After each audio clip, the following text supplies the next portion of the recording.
नमस्कार साथियों, स्वागत है आपका अपना YouTube चैनल एकेएम की पाठशाला पर। तो दोस्तों, आज हम आपको जो साप्ताहिक टेस्ट पेपर जो 9/10/2023 को हुआ था एग्ज़ाम, उसी का हम आज कराने वाले हैं साप्ताहिक टेस्ट पेपर। तो जो भी मेरा साप्ताहिक टेस्ट पेपर अपलोड किया जा रहा है, उम्मीद है कि आप उसको देख पा रहे होंगे।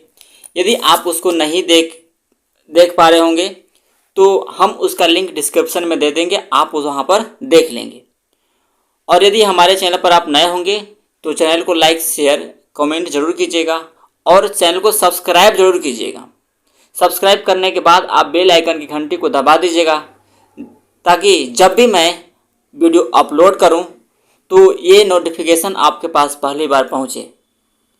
तो आप मुझे बताएंगे कि अगला टेस्ट सीरीज जो है आपको किस सब्जेक्ट का चाहिए। तो चलिए, आज की सब्जेक्ट है सोशल साइंस, क्लास है 8। क्लास 8 का हम आज टेस्ट सीरीज कराने वाले हैं। इसमें समय जो है आपका 75 मिनट का लगेगा। कितना? 75 मिनट, मतलब कि 1 घंटा 15 मिनट का इसमें समय लगेगा। टोटल टाइम वो पूर्णांक है आपका 40 का है। कितना है? 40 का टोटल पूर्णांक है। इसमें कुछ सामान्य निर्देश है। सामान्य निर्देश को पढ़ना बहुत अनिवार्य है, इसलिए आप सामान्य निर्देश को सबसे प्राथमिकता पहली बार देना चाहिए। तो यह है सामान्य निर्देश। इसमें क्या है, सभी प्रश्नों के उत्तर देना अनिवार्य है। मतलब जो भी प्रश्न आपको दिया गया जाएगा 2 भाग में, यानी इसमें सेक्शन ए और सेक्शन बी। इससे पहले क्या था, जो सितंबर तक जो साप्ताहिक टेस्ट सीरीज हुआ, उसमें मात्र 10 प्रश्न होता था, सेक्शन सिर्फ 1 होता था। ठीक है, सेक्शन सिर्फ 1 होता था। लेकिन यहाँ पर अक्टूबर ले यहाँ पर आपका क्वेश्चन जो है, क्वेश्चन का पैटर्न चेंज करते हुए 10 जो है आपका वस्तुनिष्ठ प्रश्न देने लगा, मतलब ऑब्जेक्टिव क्वेश्चंस। ठीक है, 10 गो ऑब्जेक्टिव क्वेश्चन देने लगा और 5 गो यहाँ पर सब्जेक्टिव क्वेश्चंस देने लगा है। ठीक है, यानी जो आपका अक्टूबर यानी अक्टूबर से आपका जो टेस्ट सीरीज जो है का पैटर्न चेंज कर दिया। इसमें 10 गो 10 गो आपका ऑब्जेक्टिव देने लगा और 5 गो आपका सब्जेक्टिव क्वेश्चन दे रहा है, जिसमें कि 10 गो का 4 गो ऑप्शन रहेगा और 5 गो का आपको हैंड राइटिंग में आपको वहाँ पर उत्तर देना है। ठीक है, अब चलिए हम लोग इसमें सेकेंड निर्देश नंबर 3 देख लेते हैं कि वस्तुनिष्ठ प्रश्न के लिए 2 अंक और लघु उत्तरीय प्रश्न के लिए 4 अंक दिया जाएगा। मतलब कि वस्तुनिष्ठ प्रश्न जो आपका 10 प्रश्न रहेगा, वो प्रत्येक प्रश्न 2 अंक का रहेगा, यानी टोटल इसका 10 आपको कितना नंबर मिलने वाले हैं, तो आपको यहाँ पर 20 नंबर मिलने वाला है। ठीक है, और जो लघु उत्तरीय प्रश्न रहेगा वो 5 रहेगा और एक प्रश्न 4 नंबर का रहेगा, यानी टोटल आपको मार्क्स यहाँ पर 20 प्राप्त होने वाला है। कितना? 20 प्राप्त होने वाला है। ये टोटल मिला के आपको 40 नंबर का एग्जाम होता है हर टेस्ट सीरीज में।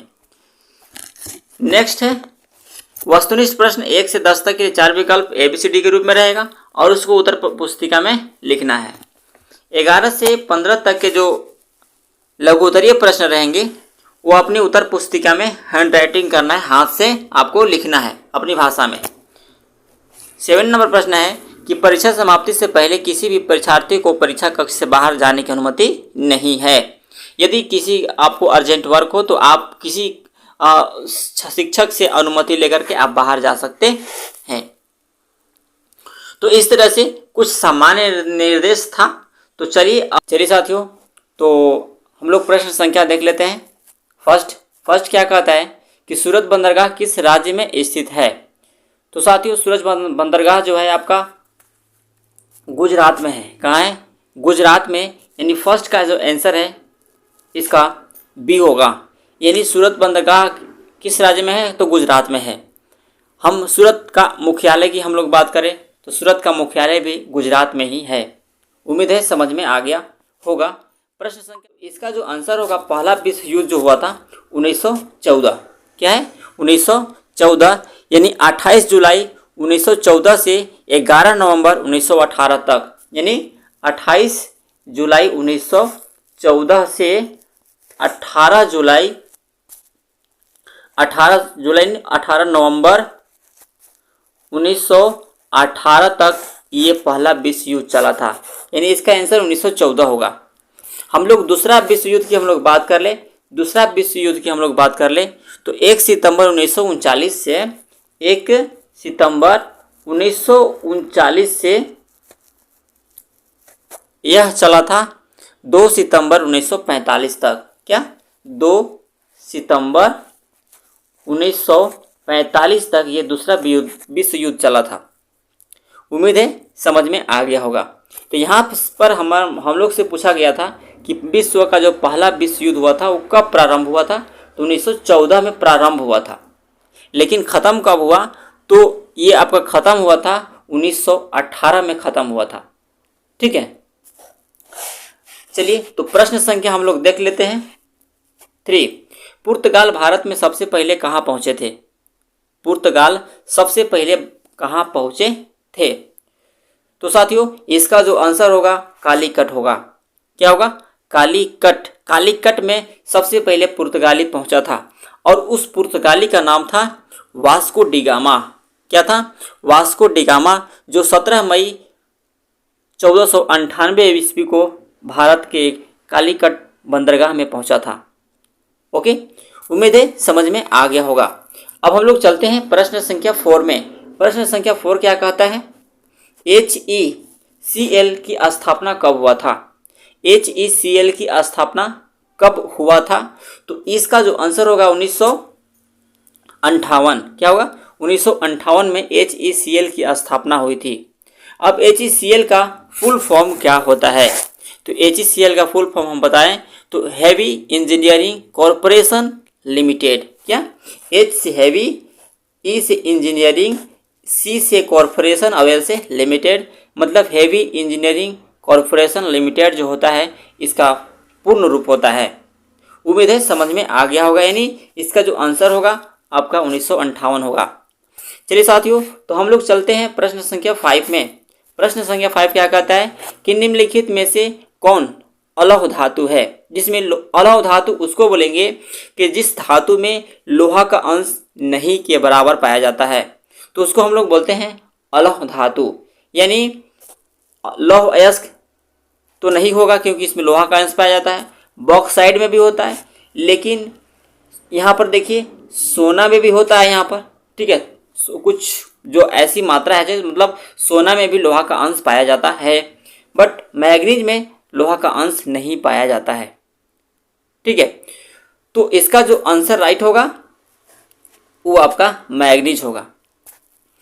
नेक्स्ट प्रश्न हम लोग बात कर लेते हैं। नेक्स्ट प्रश्न जो है, जो 6 प्रश्न है, आप उसको ध्यान से समझेंगे। तो साथियों यदि आप हमारे चैनल पर नए होंगे तो आप चैनल को लाइक, शेयर एंड सब्सक्राइब जरूर कीजिएगा। ठीक है, और बेल आइकन की घंटी को दबा लीजिएगा ताकि मैं जब भी वीडियो अपलोड करूं तो सबसे पहले आप नोटिफिकेशन आपको मिल सके। प्रश्न संख्या क्या कहता है? 6। झारखंड का जादू घोड़ा किस खनिज के लिए प्रसिद्ध है? देखिए, तो झारखंड का जो जादू घोड़ा जो है ये आपका है यूरेनियम। यूरेनियम के लिए प्रसिद्ध है झारखंड का जादू घोड़ा। प्रश्न संख्या हम लोग 7 देखते हैं। प्रश्न संख्या 7 क्या है? इनमें से कौन जीवाश्म ईंधन है? जीवाश्म ईंधन कहने का मतलब कि जो जीवों के अंश के द्वारा बनता है उसको हम लोग बोलते हैं जीवाश्म ईंधन। ठीक है, जिसका प्रयोग जो है वाहनों चलाने में किया जाता है। तो इसका आंसर जो है आपका समझ गए होंगे कि इसका आंसर पेट्रोलियम होने वाला है। ठीक, तो इसका आंसर क्या होगा? पेट्रोलियम होगा। तो साथियों नेक्स्ट प्रश्न आपका क्या कहता है कि निम्नलिखित में से कौन सा जिला अबरक उत्पादन में सर्वप्रथम है? ठीक है, अबरक उत्पादन में सर्वप्रथम है धनबाद, हजारीबाग, कोडरमा या बोकारो? तो इसका जो आंसर होगा कोडरमा। कोडरमा जो है यह जिला जो है अबरक उत्पादन में सर्वप्रथम स्थान पर है। नेक्स्ट प्रश्न है आपका 10।